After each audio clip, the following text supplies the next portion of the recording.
poi Reed preferisce scaricare fuori per Lamb dalla posizione di guardia. Doron Lamb, la risposta dai 6,75 dell'ex giocatore di Scafati, 8 pari con 7 minuti.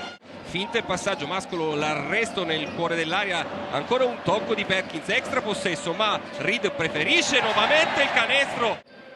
Avere un nesto importante quello di Giordano Bortolani, ancora una volta ci prende il gusto Marcus Reed con una difesa abbastanza flottante verso palla. Lamb usa bene il giro dorsale, 2 punti di Doron Lamb. Anche coach Ramagli con Casarin sul cubo del cambio. Henderson, è questo il giocatore temibile di Verona che brucia la retina.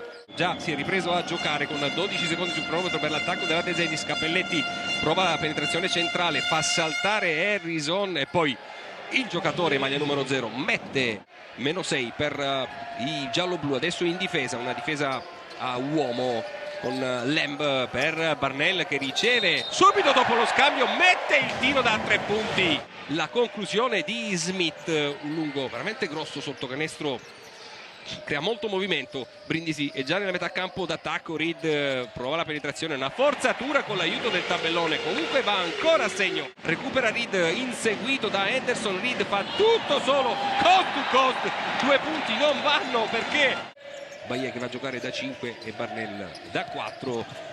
Bowman, la sospensione nell'angolo, l'errore, il rimbalzo di Barnell che regala ancora un possesso a Brindisi. Barnell cerca di fortuna, anzi di prepotenza, i 2 punti arrivati dalla panchina, quasi stessi punti, 19-17. L'errore di Bortolani, recupera Lamb, capitano di Brindisi, 8-0, 5-9, ancora un pallone recuperato. Bowman va a schiacciare, naturalmente esplode il palasport di casa e noi rivediamo lo scippo di Ky Bowman inseguito da Johnson. Si alza Ky Bowman che ha questi mezzi atletici, questi gesti. Palla per Cappelletti, Cappelletti alza tanto la parabola, elude la marcatura di Baie, gran movimento, un palleggio, poi cerca un compagno, lo trova in Henderson, ancora si cambia lato ma è tanto di regalo per Bowman che va a schiacciare. Cosa fa Ky Bowman?